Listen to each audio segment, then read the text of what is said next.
Good afternoon, everyone. Good afternoon. Happy to see you here. Fortunately, you all got the news that the library was closed yesterday and the program is today on a Tuesday. So thank you for reading your notices properly. Welcome to the 258th consecutive meeting of the Lexington Veterans Association. I'm Linda Dixon, and on behalf of the LVA, it's our pleasure to welcome you for a wonderful program ahead with a World War I theme. First thing we will do is start the program with thanks to Starbucks in Lexington Center. We've lost count of the number of years, we think it's 15, that they have provided complimentary coffee to help socialize and make our meetings so pleasant. And thanks to all the volunteers who bring the delicious baked goods, and thanks to everyone who drops a little something in the basket, because we have no budget. That's our operating revenue, and what small business expenses we have come out of that basket. Thank you. Let us now rise for the Pledge of Allegiance, led by Jim Ramsey. Jim, here he is. I pledge allegiance to the flag of the United States of America and to the republic for which it stands, one nation, under God, indivisible, with liberty and justice for all. Thank you, Jim. Just a word about all the Veterans Day activities we had. There was a very strong veteran presence and a Lexington Veterans Association presence during the last week. And we were thrilled with your participation, with your support, with the help that you provided. And I was just speaking with Peter Lund, one of our steady members, who attended most if not all of the events. And he was a first-hand witness and just had some comments to make about all the events. And I said, Peter, why don't you come up here and kind of be our reporter on the spot and give us a quick summary of your opinion of how it all went. So with that, Peter, come on up.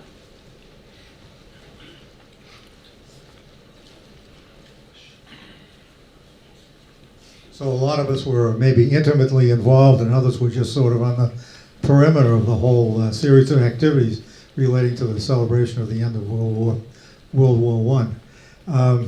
The lectures were, in my opinion, were quite phenomenal, and the ceremony and so forth on Sunday, with the parade and the exhibits and everything else that went with it, and the kids and their essays, and the high school band and the whole 9 yards. It really was, I think, a tremendous credit to the town and a tremendous credit to the organizations that were intimately involved. So that's my observations. I thought it was pretty neat. And maybe it's a shame we have to wait another 100 years. I don't know. Thank you, Peter. Again, thank you there were so many people in this room who attended, supported, and helped. Thank you. Gresh Lattimore has been very busy working with Lexington High School and military recruiters, and he's done quite a bit since our last meeting, so he's going to just quickly bring you up to date. As I may have said before, I've learned my lesson: when you deal with Lexington High School, don't go from the bottom up, go from top down. So I went to the school committee and gave a little 2-minute talk that they allowed to the community to speak. And I said that we wanted to honor those who were enlisting upon graduation, and also we would like to understand the recruitment process. So turns out our superintendent of schools, her dad, was in the military and active in the VFW. So as a result of that, the woman in guidance counseling, Stacy Glickman, whom I had difficulty getting in touch with last year, now sent me an email and said, let's get together. So we got together with one of the two assistant principals, and the outcome of that meeting was that on, January 14th, the recruiters from Army, Navy, Air Force, and Coast Guard will meet with the guidance department and just lay out why, if you're not off to Harvard or Yale, you might be off to the Navy, or the Marines, or whatever. But there are alternatives to going right into the military. So I'm very happy that this is occurring. And it's not that Lexington has closed the door to veteran recruitment, or rather recruitment for new enlistees. It's just, I think it should have a little bit more of a purposeful meaning. And I think by getting the guidance counselors, probably none of whom have been in the military, don't know anybody in the military, can get an idea that, that might be a legitimate option for somebody who doesn't want to go to Yale or Harvard. So I'll keep you advised. Thank you, Greg. Very encouraging. The Lexington Veterans Association has been developing a personal relationship with the high school, specifically with a history teacher who teaches junior students. For the second year in a row, we have recruited a small group of veterans to visit the high school and kind of sit on an informal panel and just talk to students about their military experience. This is voluntary for the students. They're not being dragged by the arm. And to our great surprise, large numbers of students are showing up to hear what these veterans have to say. So just last week, as part of our Veterans Day commemoration, 4 veterans, one of whom is here today, Bob Pride, 4 veterans were part of the panel, and it was really nice. So I thought Bob would come up, say a few words about his personal experience being at the high school on this panel. Thanks, Linda. Yeah, the panel was last week, and I attended. There was about 100 students there. Boys and girls? Yes, and you might not realize, but I represented the Navy. So I spoke for about 5 to 6 minutes, I guess, and I tried to make a little pitch for ROTC because that's how I got into the military. And so we talked a bit about training, my training that I had, and then my experiences on destroyers, as you might gather. In my training, it was in the Mediterranean, and then on active duty, it was in Westpac. And so I made 2 cruises on ships in Westpac, and then I was in Saigon for a while. And my pitch was that the Navy can change your life. And I thought they were very interested. They asked some questions, and I think it was beneficial. One reason I was willing to do it was that last year I was at the Cary Hall Veterans Day, and the teacher, Mike Egbert, had some people there that talked to some high school students, so I thought it was well worthwhile. So it was very interesting. I think I was, a lot of these kids don't have a lot of experience, but the essays that you might have heard if you were there the other day talked about the relatives that they do have that have military experience, or that they learned about. So it was well worthwhile. Thanks.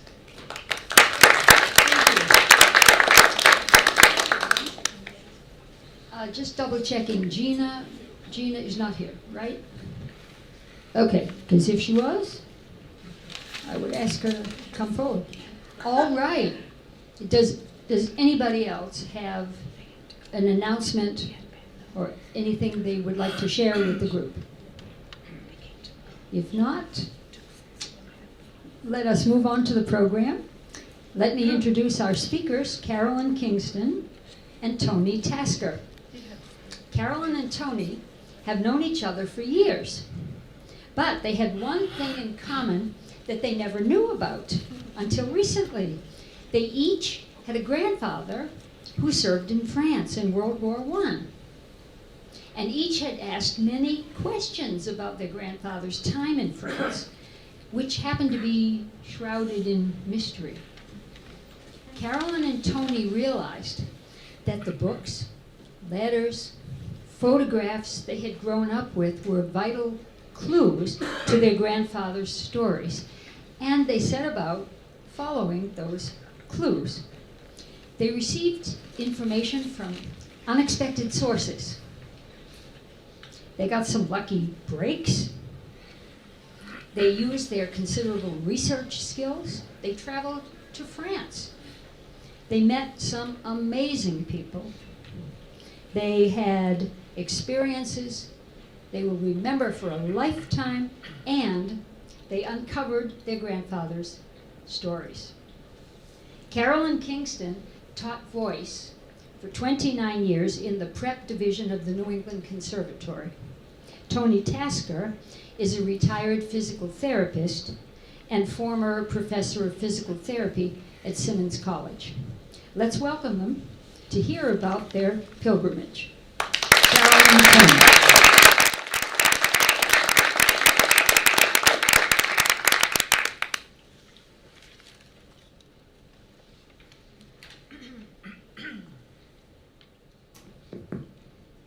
Well, I'm on first. So here we go. It's wonderful to be here. I really spent the last couple of years exploring what my grandfather was up to in the First World War, because I really didn't have a clue.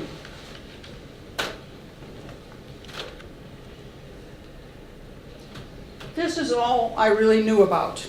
This is a model of the propeller that was on the destroyer that was named after him in 1919, and it was launched from Cramps, Pennsylvania, and also it served quite widely in World War II. It went up and down the coast. It was in various campaigns, the one in Sicily, the one in Africa. It served after the First World War quite extensively. But it sat on a bookcase in our home, and I looked at it and picked it up. It was kind of heavy, but I thought, what is this? I mean, I knew what it was, but I didn't know much about it. And my father did not say much about his father. And one of the reasons may have been that my father was 10 when my grandfather died at Belleau Wood, as it says here. This is the launching of the destroyer in 1919, and my father's on the right over there, and then Ted is on the left, and there's my grandmother crashing the champagne bottle on the bow.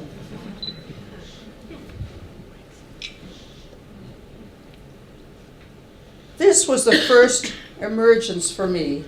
This is a book that my mother wrote about my grandfather. After my father died in 1987, my mother then received the letters that had come, of course, from my grandmother to my father, and she, being a very creative person, and I think some of you who knew her from First Parish Church, where we grew up, knew just how creative she was. After my father died, she suddenly decided to take up writing, and this book was the first thing she wrote. Now, originally it was in a manuscript form, which she then sent out to all the relatives. This is a sample letter from my grandfather, who, by the way, had quite good penmanship, I think. They were really quite readable, which was good when you're trying to transcribe them onto, the internet or whatever. It really was. This particular version, which is a hardback one, I've got one up here if you want to look at it later, was something that my sister Diana Cole and I put together in order to memorialize more concretely this wonderful book that she wrote, and we've sold several copies of it. Well, there are my parents on the right. Some of you may recognize them, Polly Cole and Charlie Cole, about 1966. And of course, my dad really knew nothing other than the basic facts of what happened to his father. So they got a letter from a man named A.K. Mayer, who was a pharmacist who attended my grandfather in the field hospital. He wrote them a letter. Of course, there wasn't the internet. It took 47 years for this to happen. And my parents met him in Indianapolis. He had been connected with the Lilly Pharmaceutical Company. So I was at school at Indiana University, and my parents decided to take a side trip to meet him at that time.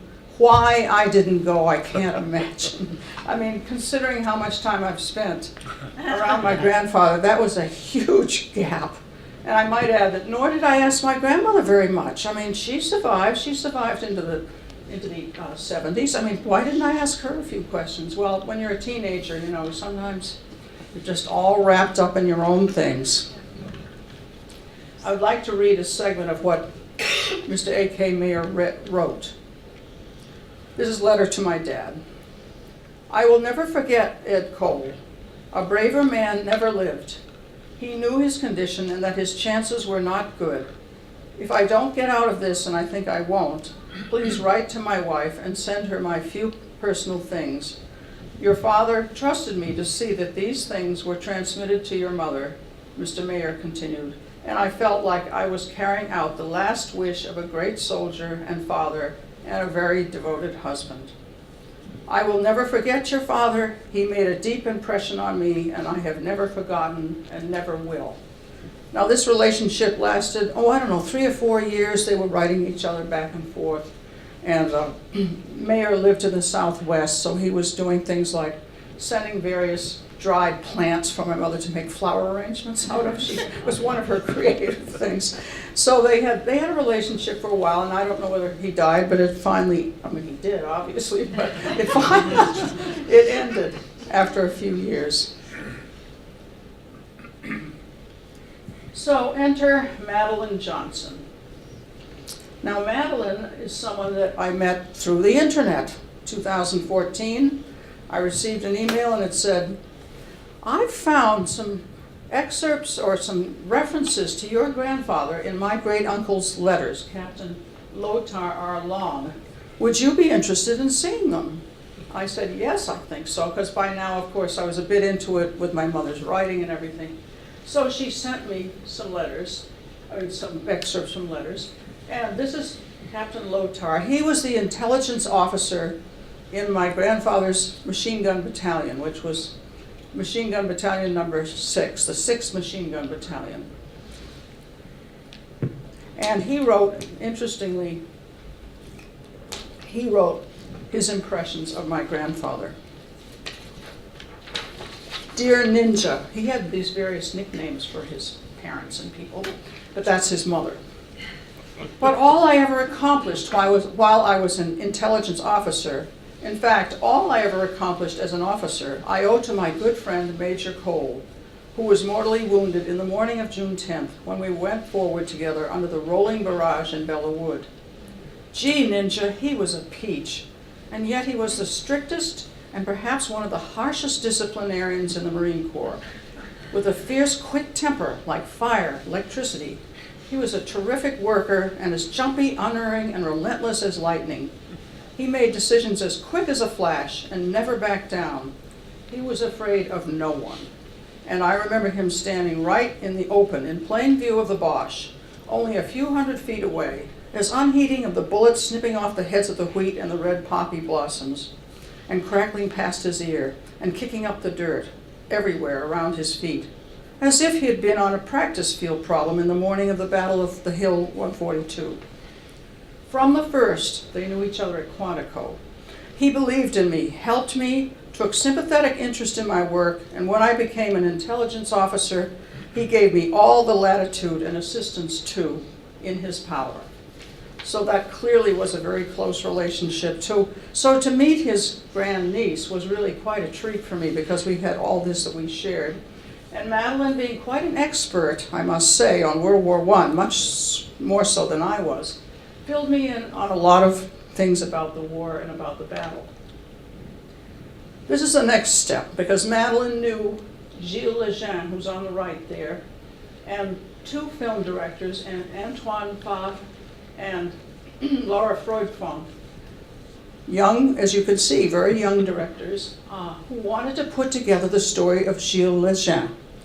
So I sent them my mother's book. It was in its manuscript form, but they were just swayed by it and thought, we've got to include this somehow in this film. So they decided to do that. It took a couple of years, but then in 2016 in September, my sister Diana and I went to France to fill in that piece of the film. It took us about 3 days of filming that they wanted to include.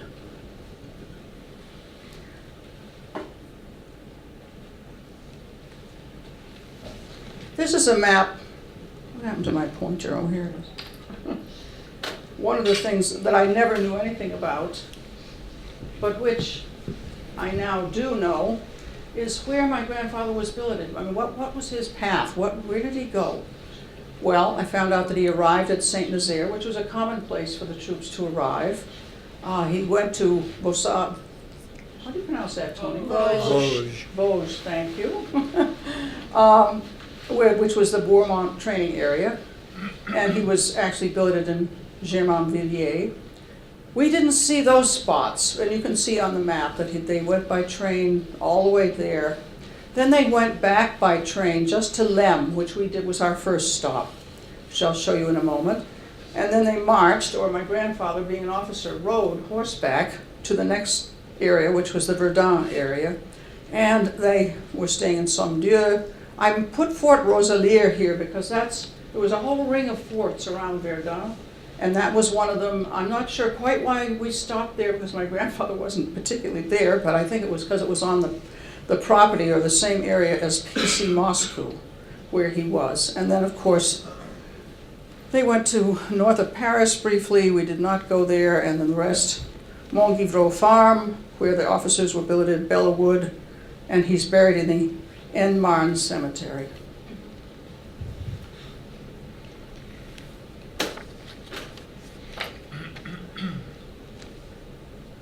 All right, here we go. This is Gilles. There he is in his World War I museum, which he has collected. He's in his mid-50s. He's been picking up things around the countryside, sometimes digging them up, sometimes just finding them, for 40 years. And I think, in my opinion, he is the most expert person. What he cares about most is connecting things he finds with the people that they belong to. When he can, of course, but he just takes tours. He takes Americans on tours all around the countryside, all the battlefields, all the places. He takes people on the footsteps of their grandparents or their great-grandparents, depending on their age. But he's a wonderful man who has a great deal of knowledge. And, of course, on the right there is Gilles, my sister Diana, and Madeline. This is Lem. We stopped there just to make note of this as a place where they detrained before they went on to the area of Verdun. And that's just the film crew. What's interesting is the building behind them, the town hall building, is actually, as you can see, there are pictures from 1918 and it's still there. I mean, and it's not particularly beat up either. Of course, it might have been repaired, who knows.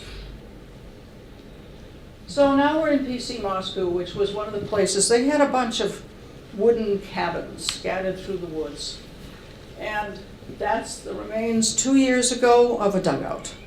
Now you can't see much, it's very overgrown. Some of them, we saw another one where the beams had collapsed totally.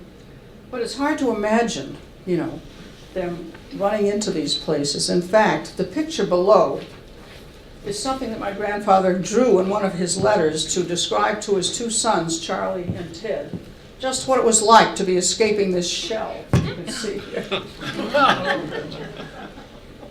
So that's really what that comes from. Let's see. Here's the quote here. A short time ago, Captain Curtis and I were in our mess room eating breakfast when Bluey went a very big shell just outside our window. I got a piece of toast mixed up with a swallow of coffee in the wrong channel of my throat. And Captain Curtis, well, the last I saw him was he was easily outrunning the 9.2 shell in the direction of the dugout. Somehow I caught up with him at the entrance and we passed in neck and neck for a dead heat. It ain't no disgrace to run when you are skeered. These 9.2 shells are almost as tall as Teddy. So Teddy was 8 at the time.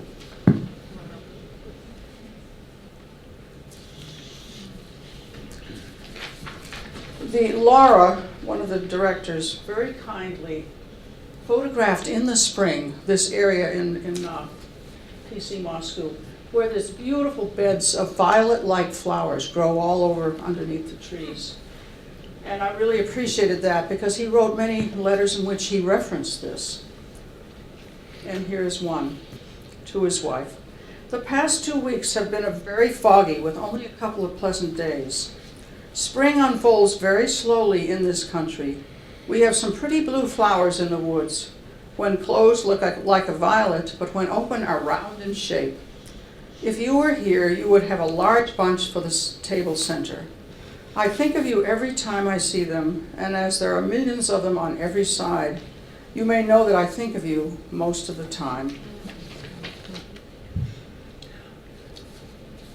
This is just to show you that we had very nice accommodations while we were on this filming tour. This is a farmhouse that was owned by a cousin of Gilles. And we had sort of farm-style meals. There was a huge table inside. And it was so beautiful, such beautiful weather that we were outside most of the time. And it housed all the filming crew and the 3 of us. And that's the view over there on the right that you could see out the back patio. So we had it pretty nice, and I will say that filming like this so intensely, full days, is very exhausting. So we needed a beautiful place like that.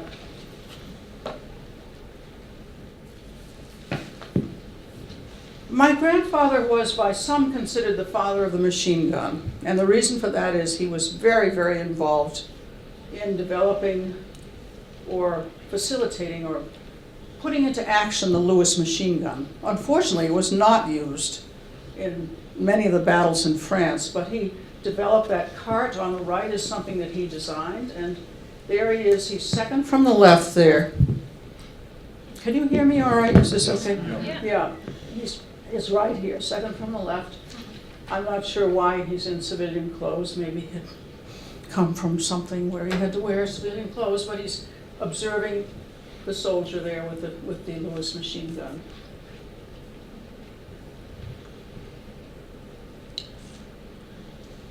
So here we are at Longueville Farm, which was the jumping off place, and they went there on June 1st, so we're getting close now to the Battle of Belleau Wood. And that's what it looked like after it was bombed in 1918. It was also bombed in the Second World War. It was the command post for the 6th Battalion, and my grandfather stayed there. So now I'm getting closer and closer to seeing where he actually spent time. This is what it looks like today, and it's really crumbling apart, as you can see. And this fellow, the farmer who lived in the house right next to it, his cousins lived in this spot. And they decided not to flee with the Exodus. And the husband drowned himself in the pond down below, and the wife hung herself rather than go in the Exodus. He was quite a character. Once he got sort of used to us, he expounded at great length about various aspects, in French, of course, so that left me a little off to the side, but that was all right. We heard that part because it was translated for us. Shield also believes this building's going to probably be just totally crumbling in the next year or 2. Now this is a small strip of wood that actually faces, on the right there is Belleau Wood. This, where we're going to walk up there, is Berdudu Wood. And here's where the Marines set up their machine guns to to protect the soldiers, and we know that didn't work very well when they were going across the field. Did not work very well, but they had a whole line of machine guns as they were trying to, you've probably seen pictures of them running across the fields and just being shot down right and left. And there we are, of course, Madeline and Sheila and myself, film crew in the distance there. All right, so this is interesting because these are things that Gilles found while we were in these woods. He's showing on the left, he's demonstrating what it was like to be at a machine gun on that mound there. And then he found some ammunition, and he took it apart, this bullet, and he put it down, put a match to it, and it burst into flame. That's 98 years after it was used, and that's a hand grenade, obviously. And that shell over there leaning against the tree, well, we decided it was a good idea not to go anywhere near that, because some of these things can still be live. So this is where it gets really amazing, because Gilles found the exact location, meaning the exact ravine, the German machine gun nest where my grandfather fell or was mortally wounded. The situation was that the Germans were in a quarry, an old quarry that had 3 machine guns, and they were firing across at the Americans. And in this ravine, there were various things, but you can see that cross mark there, right here, that. He determined that that's where it was on the 1918 map because the field runner had said it is 300 yards north of the word, the E, the second E in the word below. That's how they notated that. And of course, this is a modern map. He discovered where it would be there. And with GPS and other things, he determined exactly which ravine it was, which I think is pretty incredible. So we tracked through the woods into Bellawood, and we got to, this is a foxhole that still exists, and that is sort of the remains of the quarry where Gilles is standing.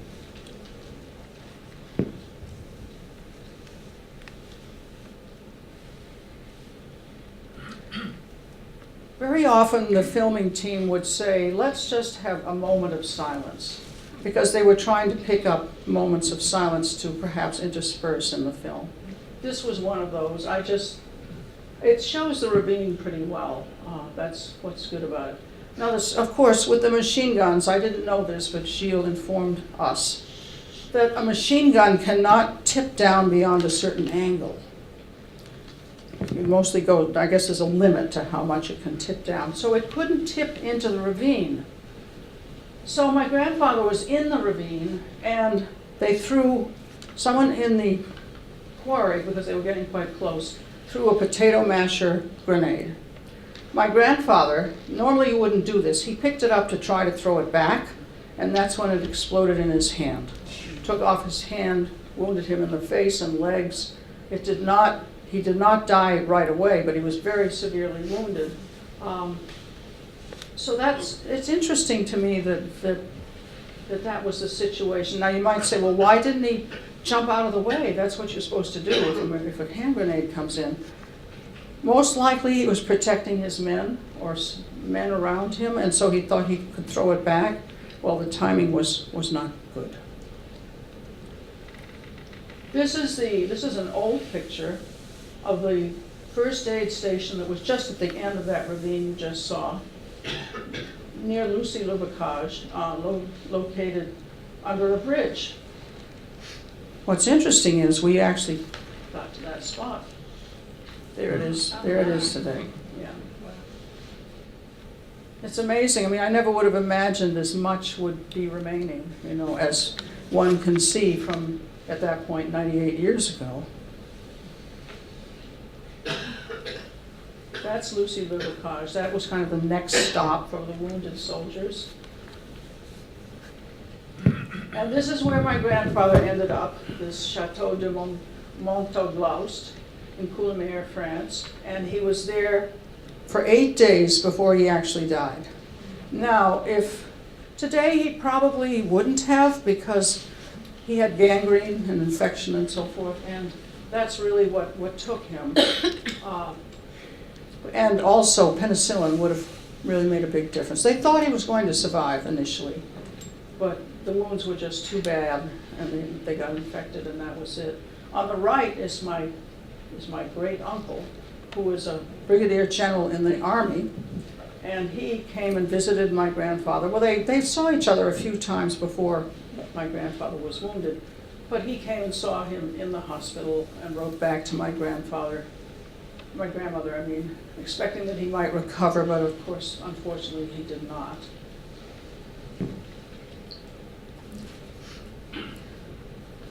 As a point of interest, my father, Charles H. Cole II, actually he was an architect. Of course, I grew up in Lexington, and he designed a penicillin plant as one of his jobs as an architect.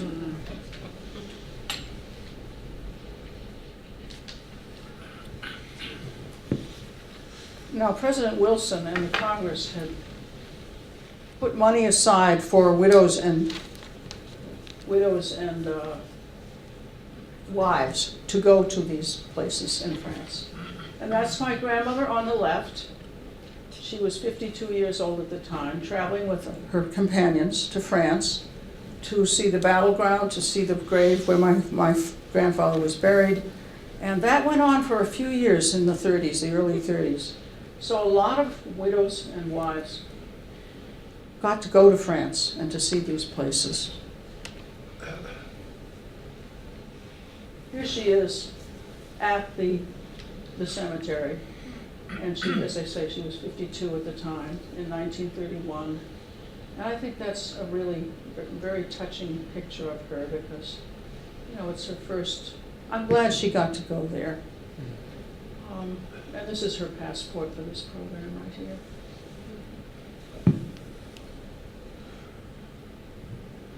Here we are, Diana and myself on the right here. And of course, as some of you may know, they have a tradition of rubbing sand into the carving on the graves. They do that so you can read it more easily, but what's really interesting is the sand comes from Omaha Beach. Yeah.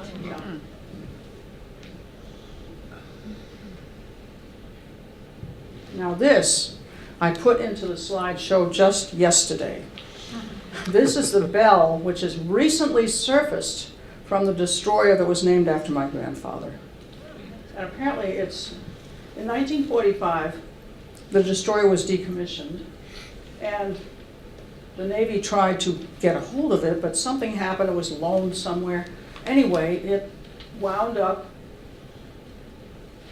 who knows where, but about a year ago, it turned up in what's called American pickers, which I guess are people that go around and pick up things. It was picked up, and then it was returned. The destroyer, by the way, as I mentioned before, was involved with a lot of things in World War II. But the bell now is returned to the custody of the Naval History and Heritage Command. And I think that's located in Washington. Does anyone know where that's located? I just heard this information through a relative of mine from down the other line of Coles, who's done quite a bit of research and has a way of finding stuff on the internet. And he found this.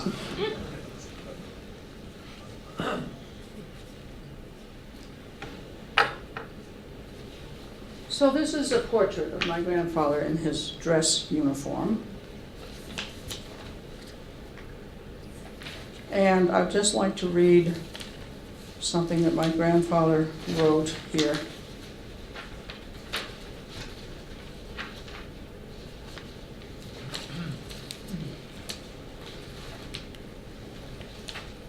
All right. This is from his brother, Brigadier General Charles. His act at Belleau Wood was a most courageous one and was highly responsible for bringing about the capture of the German machine guns. It was an act that was not called for in his line of duty to perform because he was a machine gun officer, but he saw an opportunity, realized the necessity for it, and took it upon himself to lead the attack. His whole record on the front has been a wonderful one, and his machine guns have done more towards stopping the enemy on this front than any other single agency. He has been recommended for the Distinguished Service Cross, and his commanding general speaks about him in the highest of praise. He received a number of awards, the Croix de Guerre with Palm, the Distinguished Service Cross, and I have them all here. I think they must be on a previous slide. Anyway, he got really everything short of the Medal of Honor, basically. And the American Legion Post 120 in Hingham is named after him. It's now a GAR post. So he's really anything around the subject of Bella Wood. His name definitely comes up frequently.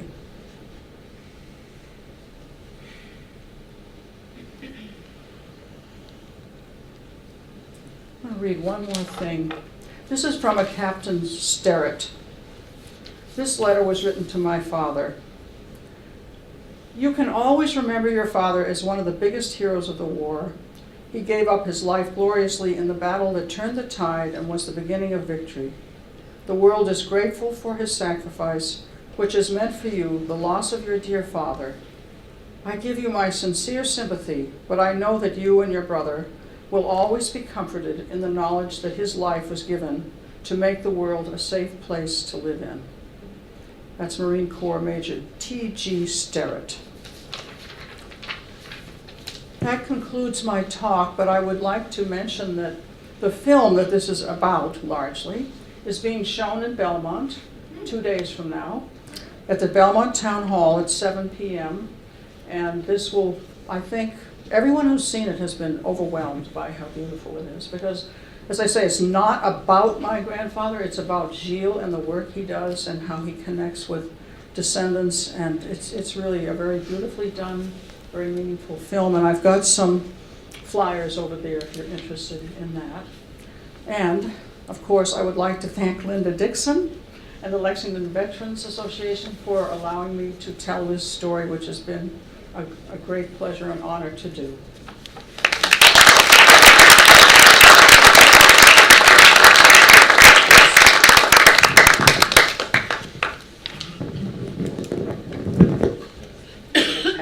Passing of the torch. Of the torch.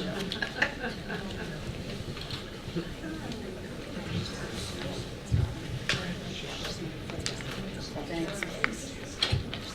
Just got to switch programs here. Oh yes, we do. Yeah.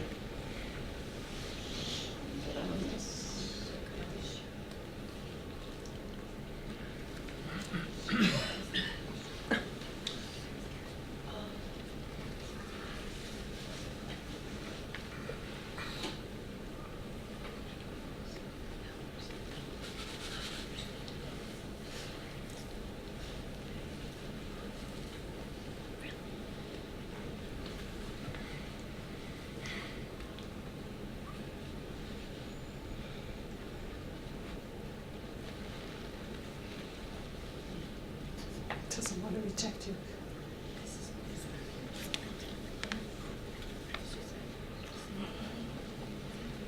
I have a slow computer, I'm sorry. Okay. One out, next one in.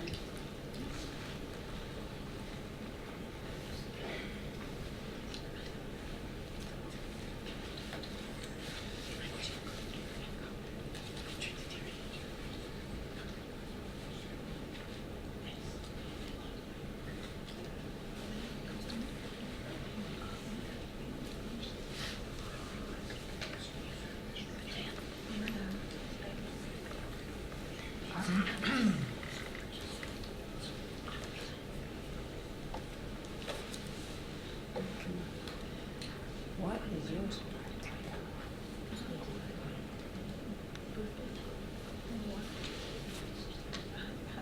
Okay, we don't want that anymore.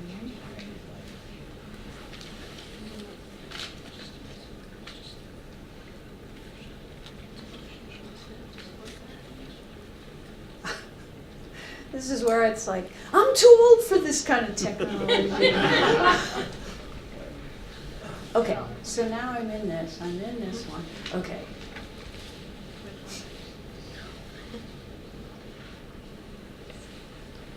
Get there.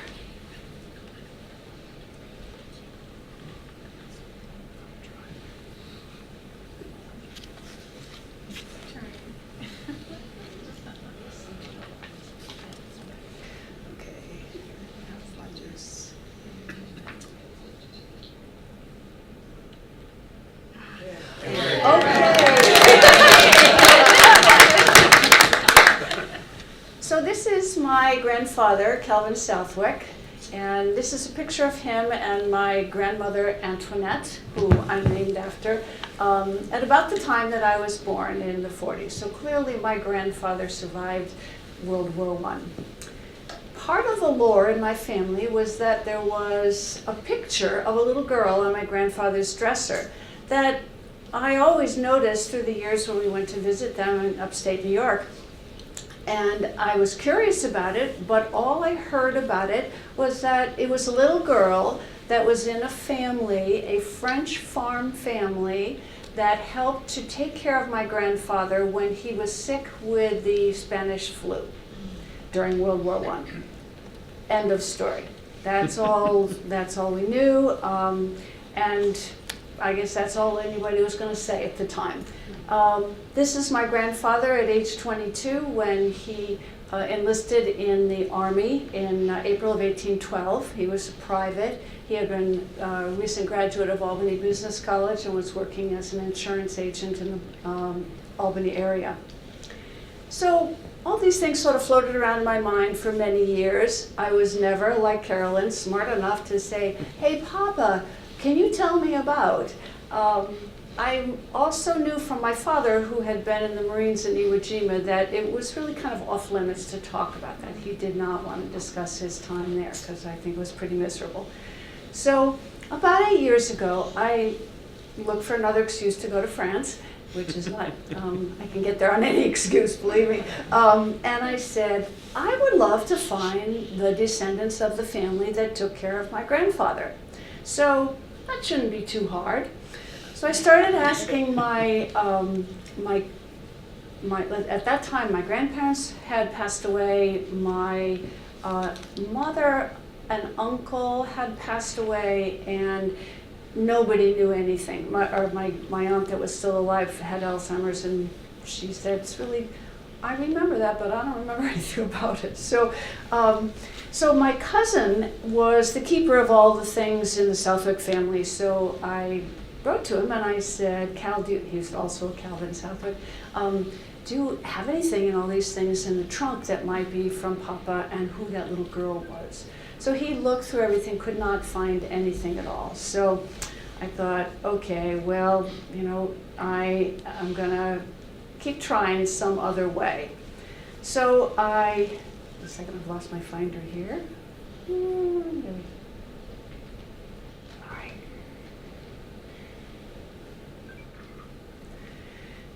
So I decided I'm gonna go on the internet and see what I can find. And the internet is absolutely huge, and there is no problem finding things on the internet. I wrote to the National Archives in Indianapolis and asked about my grandfather, and they said, "We're really sorry, but all of the archives from something like 1912 through the 70s were burned in a big warehouse fire. So there was nothing there, but you could try the New York State Archives because that's where he was from." So I wrote to the New York State Archives and I got his induction card, which tells when he was inducted into the Army, when he returned back home and was demobilized, what his rank was, private first class, and then all this gobbledygook about 153 depth frig, blah, blah, blah. And I had no idea, like, how do I decipher all of this? And how would I ever find out where he was sick? And where was he during the war? So the next thing that I did was to start doing some research about the Army Expeditionary Force at the time was called. And I learned that those little clues they give of 153rd, etc., I could trace back that he was in the 1st Army, the 78th Division, which is the Lightning Division from troops from New York and New Jersey, 156th Brigade, and he was a machine gunner in the 309th Machine Gun Battalion in Company C. So I had some hard and fast information to go on here. So then I thought, okay, so how do I find out more about where he was? Because I had to know where he was to figure out where this family was. So lo and behold, and you can probably find a book for any division that you want to, there's a book written about the 78th Division. And it tells you day by day, almost moment by moment, where the troops were, what battles they were in, where they were trained, all this kind of stuff. So they started out at Fort Dix in New Jersey, and then went to France, went through some training there, and they were ready for the first battle they were ready for was Saint-Mihiel, which was part of this offensive, the last couple of months of the war in the far northwestern part of France that Pershing had insisted that the Americans have as their own individual territory. And then I also learned that after the war was over, after armistice, there weren't very many troop ships left that hadn't already returned to commerce, and so the 2 million troops that were in France at the time had to slowly be taken back to the U.S. So he was demobilized to a town in Burgundy in France and was able to return in May of 1919. So this is the route that he followed. He came in through Calais from England, I believe, and then went down to this area, Bourbon-les-Bains, where they did some training with the British, and then went up 22-mile march, I think it was, to Saint-Mihiel, which was a very quick and easy battle, and then worked their way slowly up to the area, and he was fighting in the town of Grandpré most of the time. And this is all in the Champagne-Ardenne region of northeastern France. So I needed to learn more about the flu, because I knew a little bit about it, knew it was a terrible thing that happened during World War I, but did not know all the details. And if you ever want, it's kind of a big book, but it has everything you could ever want to know about the Great Influenza. And it really was the worst influenza ever we've seen in this world, worse than the Black Plague in the Middle Ages. So I thought if I understood a little bit more about the flu, I might be able to find a way in through that avenue as to where it was that he was sick. And maybe he was taken care of at a military hospital, but no, wait a second, the French farm family took care of him, so how come he wasn't in a military hospital? So the flu affected, they estimate, 1/3 of the world's population in 1918 to 1919. The first wave of it hit Spain, and hence its name, the Spanish flu. And the peak, most virulent times of this virus were in 1918, in October of 1918. And there was a second peak in France in 1919. And you can see that since then, the number of people that have died from flus is much less. I know this tails off in 2004, but we haven't had anything by a long shot to match the number of deaths through this. So I thought, okay, we got the 2 peaks now in October of 1918, another peak in the spring of 1919. So where was he then? And could I figure it out that way? And by the way, why did so many young, healthy men die of this particular flu? Because normally what you see is that the very young and the very old in traditional flus are the ones that succumb to it. But this type of virus had mutated to such a fierce attack on young people that their immune system just went wild. And they literally died within a few days, sometimes drowning in their own response in their lungs to it. There was no antibiotics at this time, so there were no antivirals. Like today, you'd get Tamiflu or something like that, and you'd be through it in a flash. And certainly no flu shots that you got ahead of time. So that's why there were so many people that were young and healthy that died. Another reason is that you know that flu is transmitted through cough and sneeze, or touching an area that someone has coughed or sneezed on. And here you are, all jammed in, 2,000 people in one of these ships. And it's been estimated that 20% of the soldiers died on their way over to Europe because of contracting the flu here. When you got to Europe, then you were stuffed into trains transporting around France. You were in barracks that were in the different training areas, so it was very easy to transmit this. So my husband and I decided, well, let's go to France and let's go to the area where my grandfather was in battle, and let's go to where he was after the armistice, because who doesn't want to go to Burgundy? So we visited the different battlefields in the area from Saint-Mihiel across to the Meuse-Argonne area, and it was just a beautiful October visit. Let's see. Oh, okay. So we spent a week there visiting the different sites. I'll show you some pictures of them in a second. And then the second week, I contacted the mayor of this little town called Marigny-le-Cauet, which is a population of 291 right now, and it's near Dijon in Burgundy. And I contacted the mayor to see if he had anything in his records from World War I where he might know something about a family that might have cared for my grandfather. I noted that in the back of this wonderful book that I found in the 78th, that there was a list of people who died of disease, and that's not often found. And there were many other machine gunners from his regiment that died in that second wave in 1919. So I thought, well, there's a chance that he might. If he had gotten sick during one of the battles in the north, well, maybe some French farm family dragged him into their barn and took care of him somewhere up in the north.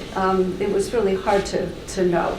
So we arranged to meet with the mayor of the town, and he sent out a little wanted poster in the town's newsletter, and pretty much it says that an American family is looking for their grandfather, who was cared for by a family there, and if anyone has a story like this, to contact the mayor, and it will help us in finding him. Then there's a picture of my grandfather when he was on the Slingerland's baseball team in 1919 or something. So we started in Saint-Mihiel and then worked our way north and went up to this area right here where the Americans were fighting. And it was about a 6-week battle, I think, to take that area and then move up to Sedan, which was the goal, a little farther up here, almost on the border, was the goal that Pershing had. And this is the town of Grandpré as it was around World War I. And there was it was beautifully situated, just as Carolyn had described the area around Belleau Wood. The Germans had all the forests, they had all the high points there. There were plains in between that were used for farming, and the Americans had to get from point A to point B, and the Germans had spent years with trenching and all kinds of encampments and machine gun installations. And so they were really sitting ducks as they tried to cross this area from the Bois des Vosges over to this higher area. So the cathedral, there was a chateau that was there. This is sort of a butte up above that had a park. Those were all full of machine gunners, German machine gunners. If you've ever seen the story of the Lost Battalion or Private Alvin York, they were two famous episodes during this time. The 77th Regiment and the 78th kind of spelled each other, and as so many people died during this battle, and so many people succumbed to the flu, they were back and forth, and regiments were split up, and they were just grabbing people wherever they could. So it's a little bit disorganized, to say the least. The casualties were very heavy because they didn't have enough ambulances. The story was that as the soldiers came closer to their victory, the field medical services came closer to total disaster. They had very few ambulances. There was mud everywhere. So they were mired in the mud. There were traffic jams as they tried their priority was to get the supplies to the front, and they would bring the guys back they had to have horse-drawn wagons because the motor vehicles couldn't go through the mud. And apparently it was like 2 miles an hour moving through this. So sometimes people were brought back from the front, which may have been the case with your grandfather, Carolyn, that it took days sometimes to get them back from the front, and by then infection and other wounds had caused their demise. So this is what Grand Pré looked like after 3 weeks of everything being totally destroyed. And then there were a few buildings that were still existing from then. That was in one of the previous pictures. And they restored the cathedral a little bit so that the town looked a little more normal. But many of these towns around here were never, ever restored. They just kind of plowed them under because there was so much destruction. We visited an area in the north called the Butte de Vauquois, which was a lovely little town at one time on top of a hill, but now all it is a series of craters because everything was completely obliterated. And this is the Cimetière aux Mangles sous Montfaucon. That has 14,000 graves that are just from this battle of the Meuse-Argonne.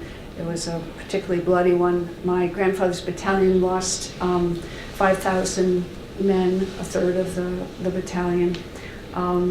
People were wonderful in helping us. Once you started telling the story of why you were there and what you were looking for, I had a couple of young women crying, oh, this is such a poignant story, but people were really, really helpful. And this was a few years before this became a really popular thing to do, which it is right now. The gentleman who owned the little apartment we were renting in that area went out with us a few times to visit some of the sites. He was really excited about it as well.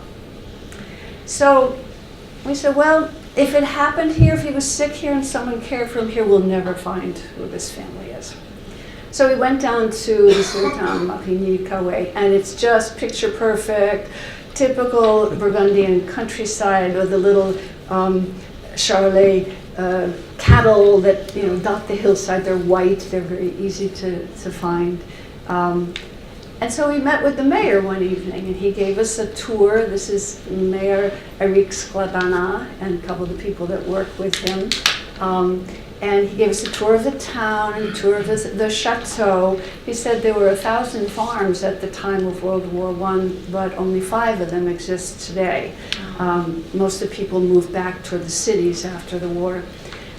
He had copied some papers from things around World War I, but there was no information that he'd been able to find about my grandfather. He gave us a lovely reception in the Hall of Presidents with, the statue of Marianne there and all the presidents along the wall. And we toasted Kir Royale to my grandfather. It was really very French, very lovely. And I had been studying some French with Carolyn Girandel, who's a well-known French teacher here in Lexington. And she said, you got to bring a gift and you got to be able to talk. So I found in one of the stores here a beautiful Delft-style plaque of Paul Revere's Ride. And Paul Revere's father was a Frenchman. He was a Huguenot who kicked out of France, but at any rate, he was French. And I talked about the friendship that we've had through the years with General de Lafayette during the Revolution, and also with us, the troops being together and helping each other in World War I and then again in D-Day. So it was Karen said it was perfect. So it was really a lovely week there. This, very nice area to visit. And I decided that I wasn't going to find out who this family was, and that if that was the case, then I decided that he was cared for here, because what a wonderful place to spend 9 months trying to decompress after a horrible, horrible war like that. Any movie you ever saw about World War I is truth. It was just miserable. Probably worse for the French and the British, who were stuck in those trenches for years. But so I said, okay, this was really nice. I feel really good that this is the place that cared for him. And then, a year later, my cousin calls me. Was she able to come today? No, she said she had to teach this afternoon. But anyway, she called and she said, in cleaning out my mother's basement, we found a box called Skeletons in the Closet. I said, oh, wow, that sounds intriguing. So what did you find there? And she found a card. And the card says, your little friend from France hasn't forgotten you. She is happy to send you from Chassé, that's a place, her best wishes for the new year that's starting. Happy Christmas to Mademoiselle, your sister, and to you. I embrace you with all my little heart. And there's a name, Gabrielle Briante. So I had a place and a name, and I thought, oh, I can't believe this serendipity. And Chassé is 2 kilometers away from Marigny-de-Cauet. So this absolutely had to be the place. And because it was in my grandfather's special box, then clearly I decided this is the little girl and the family. So then I started to say, well, how do I find the Briandais today? And I was able to find the census, which are the parish records usually kept in the Catholic churches in these little towns. And I saw that, in fact, this was done in 1921, that there was, I think that Jean-Louis was the grandfather, Anastasie was her grandmother, Marie was her aunt, Félicée was her mother, and Gabrielle here. So I knew, okay, so I've got a whole bunch of different names now of Briandais that I can look for.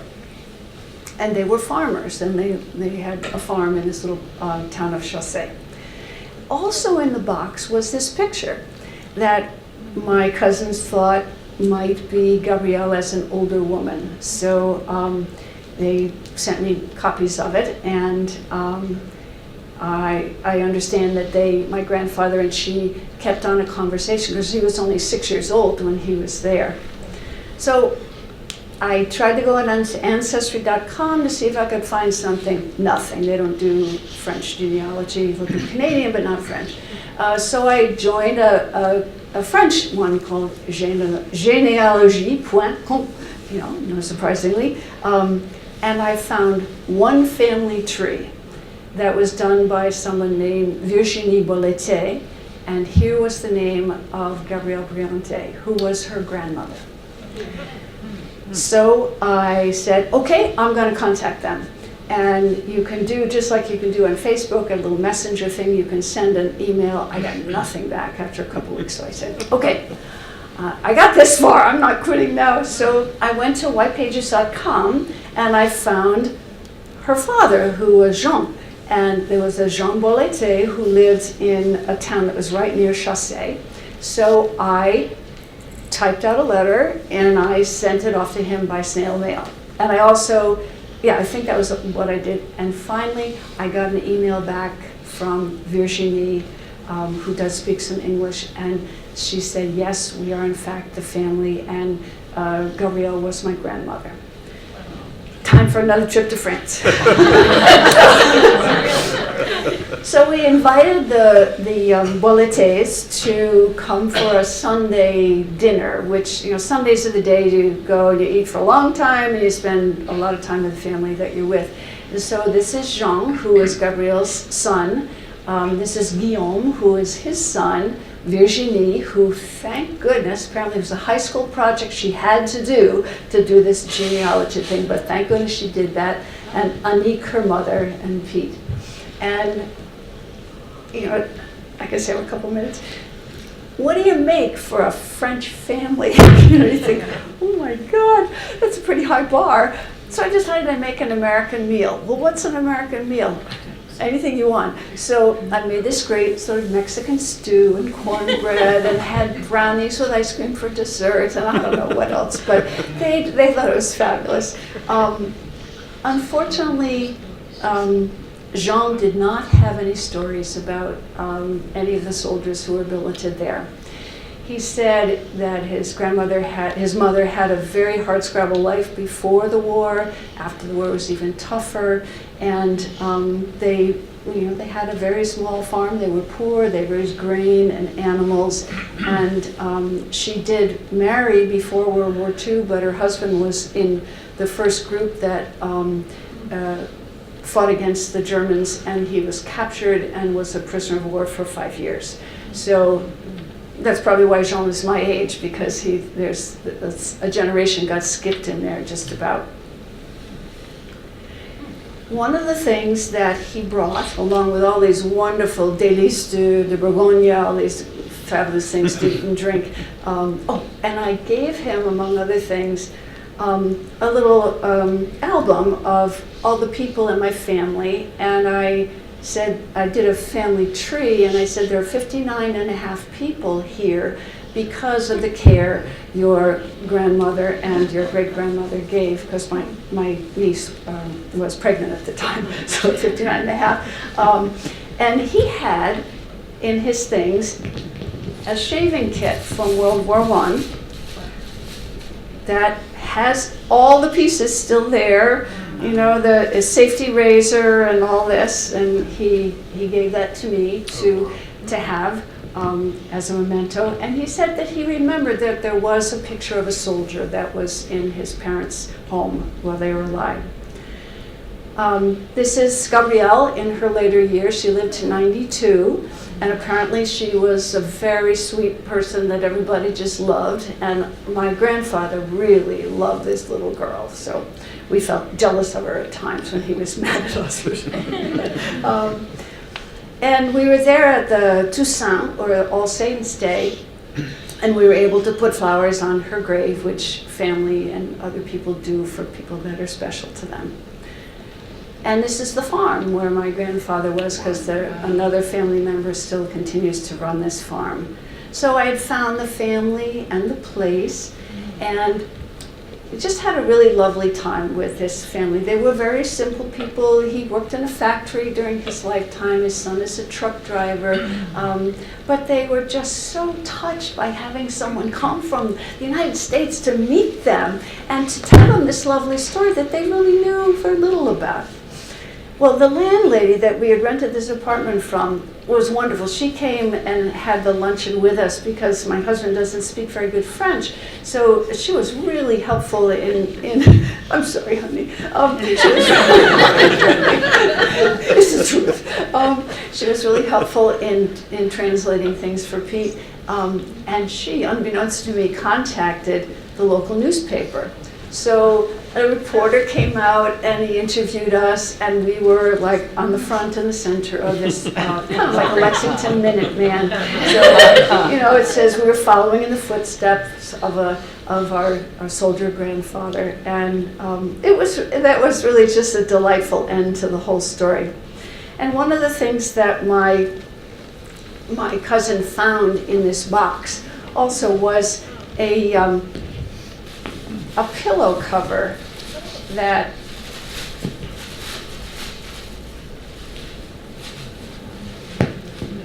has the French-American flags, and it says Souvenir de France.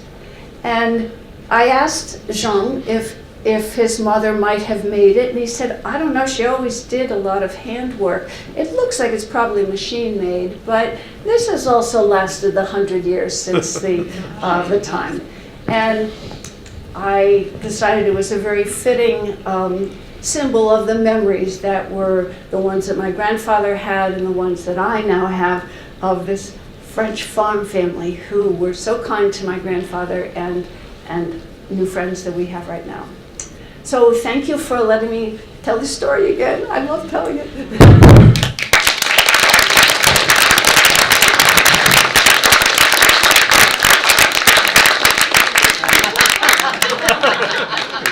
Isn't this wonderful? All right. Questions? We're ready, but would you please ask your question into the microphone? Who wants to go first? Comments? You don't have to ask a question. There's another one. Absolutely. It's not only Bill. ladies or women who cry. There you go. I'm just glad was that I so didn't cry touching. telling it, Oh. because it's really, I mean, my goodness, I'm not yes. surprised that those two women Yeah. I was talking with in France were crying. It's a very touching story. And the fact that it actually came together and I met them, I just think is a Incredible. marvelous gift. Incroyable. Jim. Thanks for that. It was great. And how did you two come together in this? I don't. Well, I forget, but we've known each other for a Well, long, I long time. remember. Oh, you remember? Yeah. Okay. so do I need to use the mic or not? Yeah. Well, some of you know that Toni was a voice student of mine back when. I don't remember when exactly, but I think more recently I called Toni to get a reference for physical therapy. And of course, she's been a physical therapist forever, as I've been a voice teacher forever. And so we got to talking, and it was, maybe a couple of years ago, perhaps? Yeah. And we discovered that we had this common ground of having grandfathers in the First World War. So, and stories that were very totally different. So that's what started it all. Oh, okay. I have a question. During your sojourns over to France, I always think of the French and the Germans of having very vigorous veterans associations. And I'm wondering, did you come across anything like that? Not specifically. Is this working? I don't know. Maybe not. Oh yes, very close. There we go. I didn't see anything specifically, but I can tell you around the 100th anniversary, all kinds of things have been going on. I mean, at Bellwood, all over France, they're taking it very seriously. And of course, there was the march toward the Arc de Triomphe recently, where a lot of the European leaders were marching, and yes, they not all. Yes, well, I wasn't going to go there. Anyway, yeah, a great deal goes on, and my impression, I don't know about you, Toni, is that they have such appreciation and gratitude for what Americans have done in both the First and Second World War. It's something you really feel when you go there. I think probably, if it comes up at all, that it's really quite phenomenal. Do you agree? Yes. In every town, large or small, like in this little town of Marigny-le-Couët, there is a big monument in the center of town to those who died during the First World War, and then many times there are names added for wars since then. It was on our tour. The mayor made sure he stopped and showed us the monument there. This was a few years ago, but still there were many, many exhibits that were starting. There were places that we visited that had been restored in anticipation of the centenaire that just happened.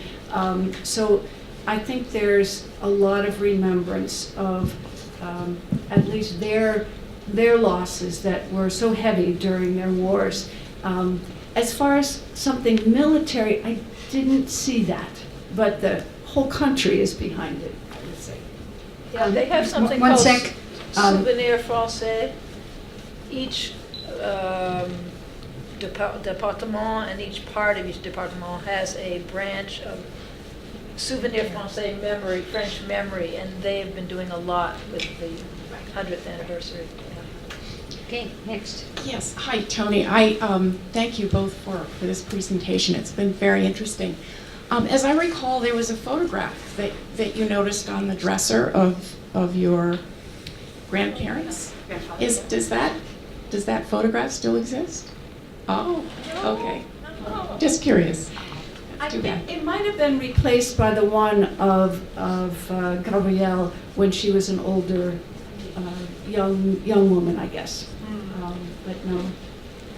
Okay, right, next one right here. Hi, my name is Bill Poole. I was stationed in France, in Verdun, for 2 years. And every excuse I could get to go back to France, I do as well. And I want to say a couple of things about the French, is that they're wonderful people, very hospitable, particularly if you're outside of Paris. It's like New York a little bit, I think. But I did want to say this about World War I and the French. The population of France in 1939 was exactly the same as it was in 1914. An entire generation was wiped out. So you wonder why the French wanted a defensive strategy in World War II rather than the attack that they did in World War I. And we give the French a bad rap, I think, unfortunately. And you know, the depiction is the French advanced to battle like this.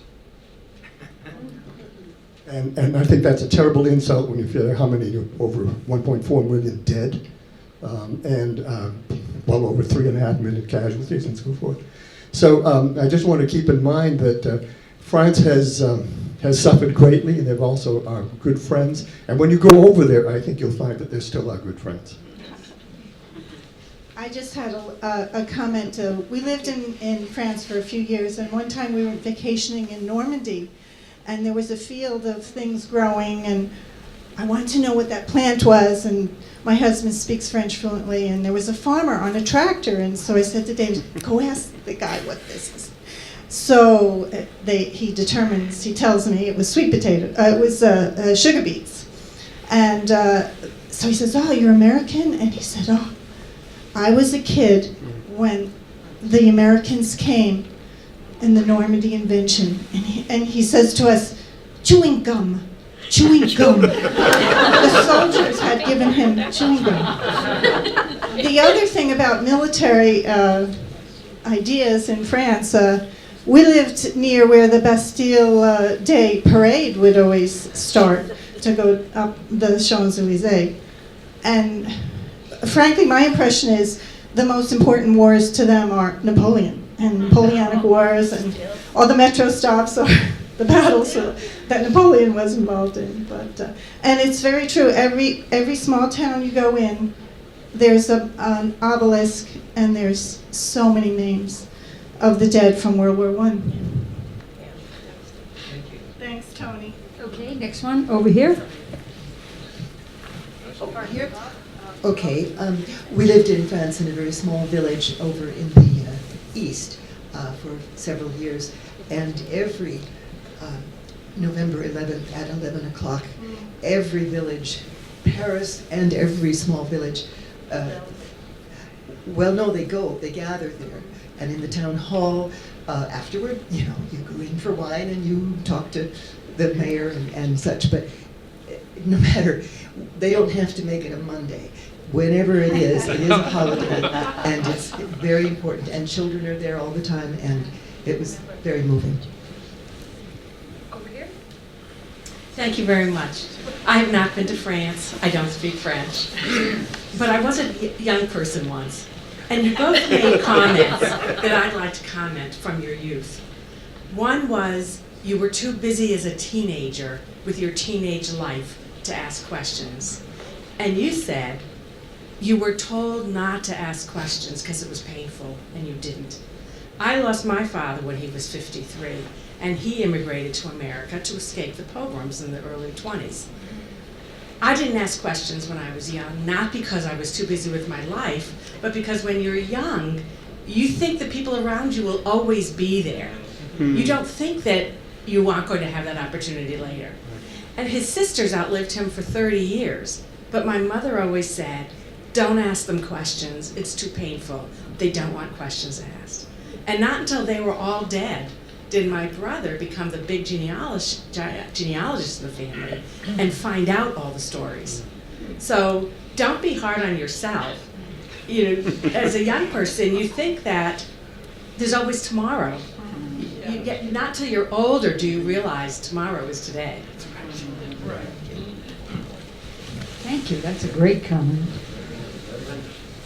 Just a moment. Okay. Steve? And then over here. Ladies, I just wanted to ask a question about the soldier that enlisted in the Army in 1912. Was he just serving a hitch and then recalled for the war, or was it continuous, his service from 1912 on? My grandfather enlisted in 1918, and he enlisted to help with the war effort. When the war was over, he went back to his life as an insurance agent.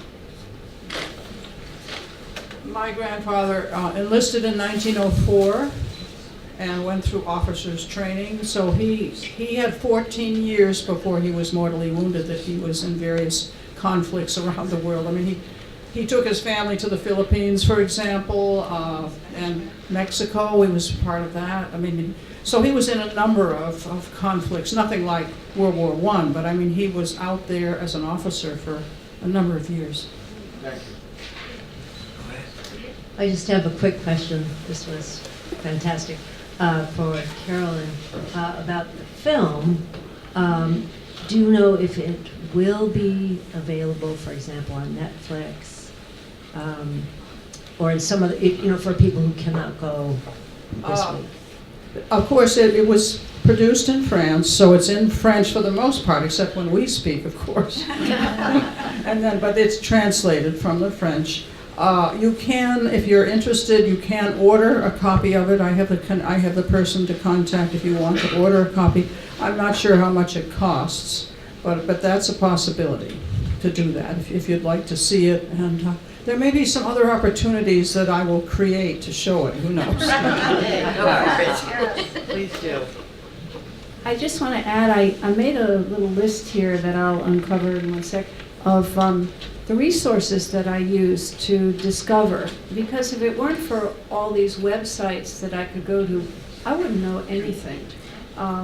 So you may have someone that you want to find out about. I found out about my friend's great uncle who was British, and she actually was able to visit where he was in this very small cemetery in France, and then where he was permanently interred in another cemetery in France. So it is possible. Believe me, this took a lot of years of work, and my husband will tell you, if I get a bee in my bonnet, I do not give up. So I just kept working. So it was, you have to really want to do this. Or maybe you just want to go back to France again. Well, thank you. Not only, I just want to say one other thing. I think you can hear me.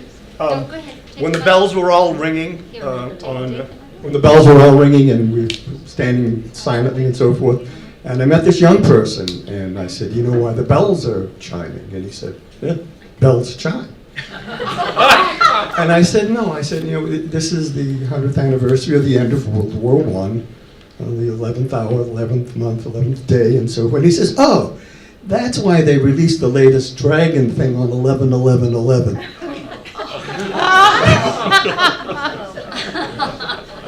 Oh dear. Well, thank you not only for your questions, but for sharing your experiences. It made for a wonderful conversation. Thank you to you, audience. Thank you to Carolyn and Toni for a wonderful program.